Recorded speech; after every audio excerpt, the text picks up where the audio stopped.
नमस्कार दोस्तों, मैं कुशल शर्मा आपका फिर से स्वागत करता हूं आपके अपने YouTube चैनल कार फिकर में, जहां हम देते हैं आपको ऑटोमोटिव इंडस्ट्री से रिलेटेड लेटेस्ट न्यूज़ और जानकारियां और कुछ ऐसे टिप्स एंड ट्रिक्स जिनकी मदद से आप अपनी कार को बेहतर ढंग से मेंटेन कर सकते हैं।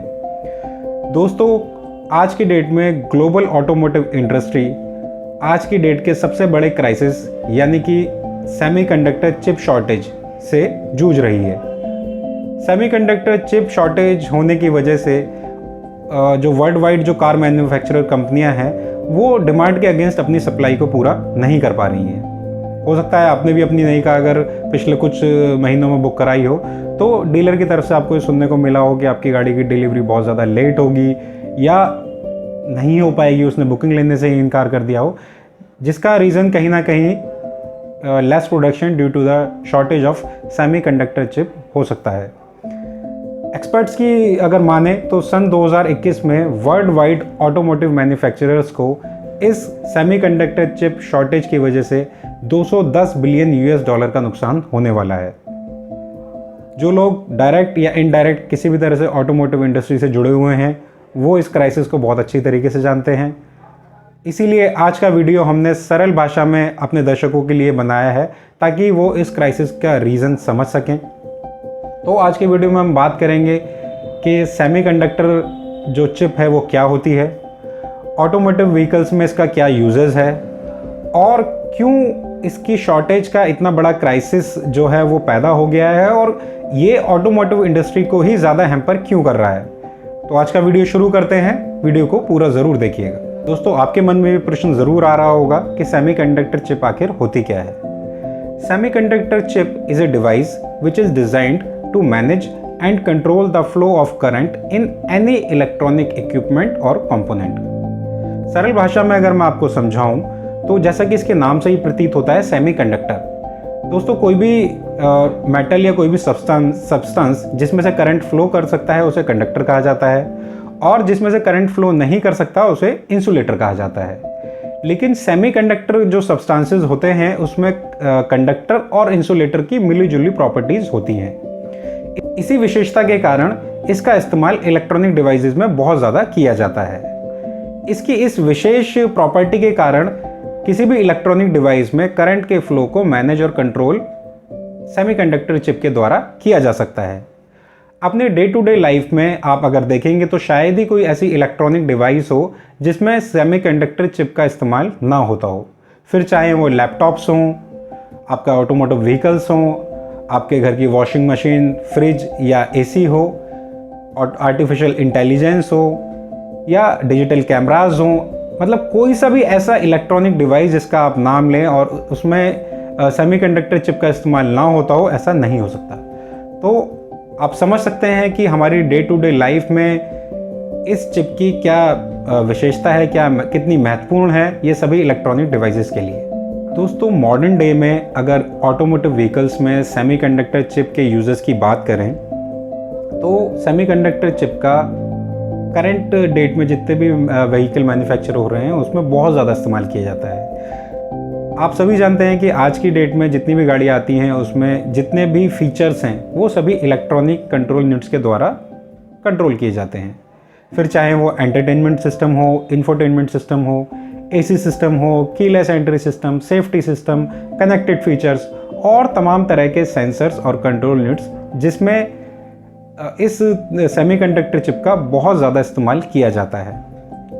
यही रीज़न है कि इसकी शॉर्टेज की वजह से ऑटोमोटिव जो मैन्युफैक्चरर हैं वो डिमांड के अगेंस्ट प्रोडक्शन नहीं कर पा रहे हैं और ये एक बहुत बड़ा क्राइसिस बन गया है ऑटोमोटिव इंडस्ट्री के लिए।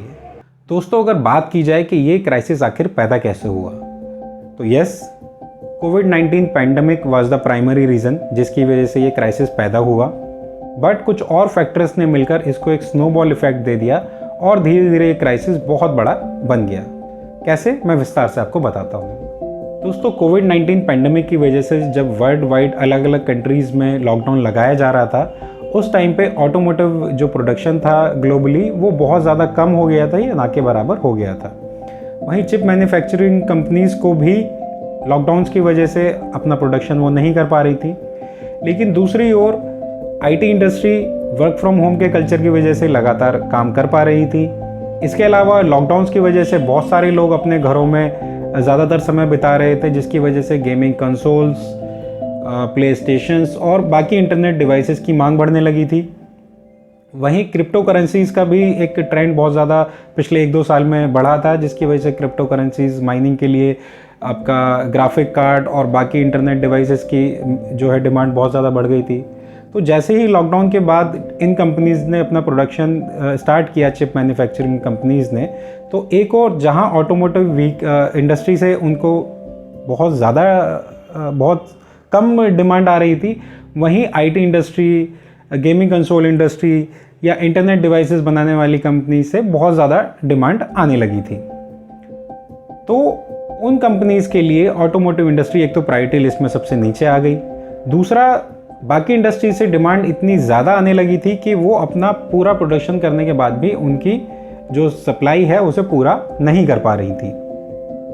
इसके अलावा कुछ और फैक्टर्स, जैसे कि यूएस ने चाइना बेस्ड जो भी चिप मैन्युफैक्चरिंग कंपनीज थी उस पर रिस्ट्रिक्शंस लगाने शुरू कर दिए, जिसकी वजह से यूएस की जितने भी डिमांड थी वो शिफ्ट हो गई ताइवान की कंपनीज़ पर, इंटेल और सैमसंग जैसी कंपनीज़ पर, जो ऑलरेडी अपने फुल प्रोडक्शन पर काम कर रही थी। उनके ऊपर और एक्स्ट्रा लोड आ गया यूएस की तरफ से।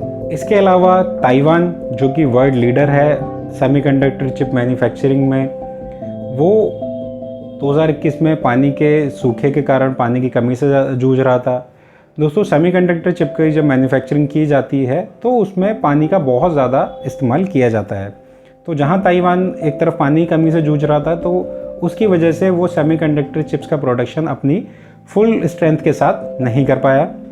इसके अलावा और बहुत सारे फैक्टर्स, जैसे कि रॉ मटेरियल के प्राइसेस में का हाइक होना, या कुछ जापानीज़ कंपनीज जो कि चिप मैन्युफैक्चरिंग करती थी उसमें आग लग जाना, और ऐसे बहुत सारे फैक्टर्स ने मिलकर इस क्राइसिस को बहुत ज़्यादा बड़ा बना दिया। अब क्योंकि automotive industry chip manufacturing companies की प्रायोरिटी लिस्ट में सबसे नीचे थी, जिसकी वजह से उनको जो सप्लाई है वो सबसे लास्ट में की जाने लगी, और ऑटोमोटिव इंडस्ट्री का वर्ल्ड वाइड प्रोडक्शन जिसकी वजह से प्रभावित होने लगा, और ये क्राइसिस खास तौर से ऑटोमोटिव इंडस्ट्री के लिए बहुत बड़ा बन गया। दोस्तों, अगर बात करें इस क्राइसिस के एंड की, तो एक्सपर्ट्स का मानना है कि ये क्राइसिस एंड होते होते शायद पूरा 2022 भी निकल जाए और 2023 के फर्स्ट हाफ में शायद हम इस क्राइसिस से उबर पाएँ, क्योंकि सेमीकंडक्टर चिप मैन्युफैक्चरिंग एक बहुत ही सोफिस्टिकेटेड प्रोसेस है। इसकी वजह से इमिडिएटली इसके प्लांट लगाना पॉसिबल नहीं है। हालांकि ताइवान जैसे वर्ल्ड लीडर और सैमसंग और इंटेल जैसी बड़ी बड़ी कंपनीज अपनी गवर्नमेंट के साथ मिलकर कोशिश कर रही हैं कि हम उनका जो प्रोडक्शन है वो मैक्सिमम रहे, और जल्द से जल्द वो नई फैसिलिटीज़ को भी प्रोडक्शन के लिए तैयार कर सकें। हम उम्मीद करते हैं कि ये क्राइसिस जो है जल्द से जल्द ओवर हो जाए, ताकि हमारी ऑटोमोटिव इंडस्ट्री भी इससे उबर जाए। अगर आपको ये वीडियो पसंद आई तो इसे लाइक करें और अपने दोस्तों के साथ शेयर करें। इसी तरह की वीडियोस फ्यूचर में भी देखने के लिए आप हमारे चैनल को सब्सक्राइब ज़रूर करें।